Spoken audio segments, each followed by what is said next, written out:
Good morning! A new day and a new vlog. Sa mga hindi pala nakakakilala, ako nga pala si Becca at bago lang dito sa Romania.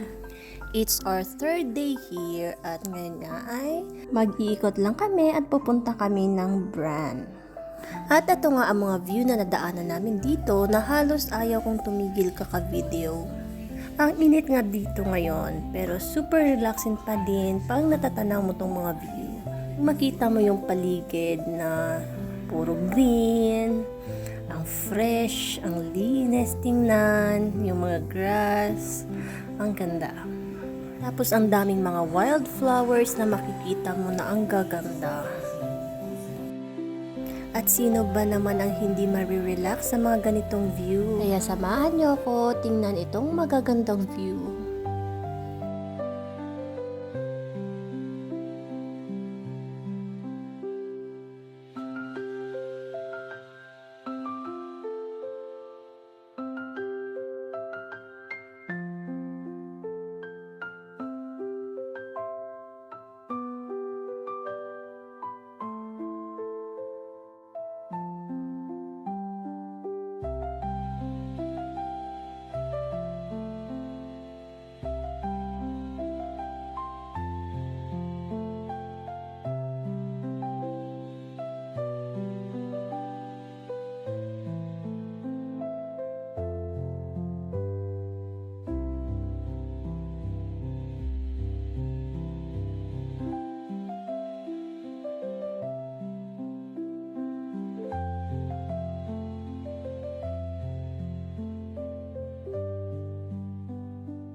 At bago kami pumunta ng Bran ay dumaan muna kami dito.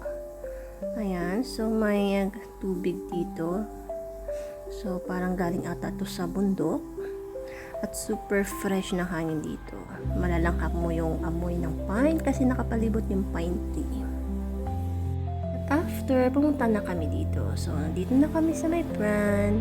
At dito nga din makikita yung Bran Castle. Kaso nga nakapunta na kami doon. Kaya hindi na rin kami pumasok. So at dito nga ay matatanaw mo yung Bran Castle. At kung hindi mo ito alam, ito yung Dracula's Castle. At dito nga kami pumunta sa Bulzo Branloy para matikman namin itong traditional food nila. At ito nga siya, ang tawag nila dito ay bulls. So meron siyang mamaliga. And then, itong parang sour cream ata siya. Then, cheese. At after nga, ay naglakad na kami pabalik kasi iniwan namin yung sasakyan doon sa may parking somewhere.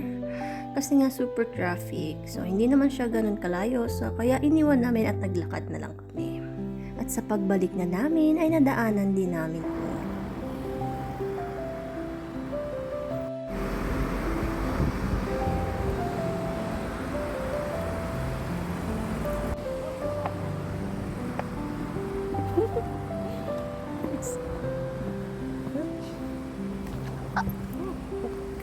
At sa pagtawid nga namin ay meron dito church. So, isa itong church.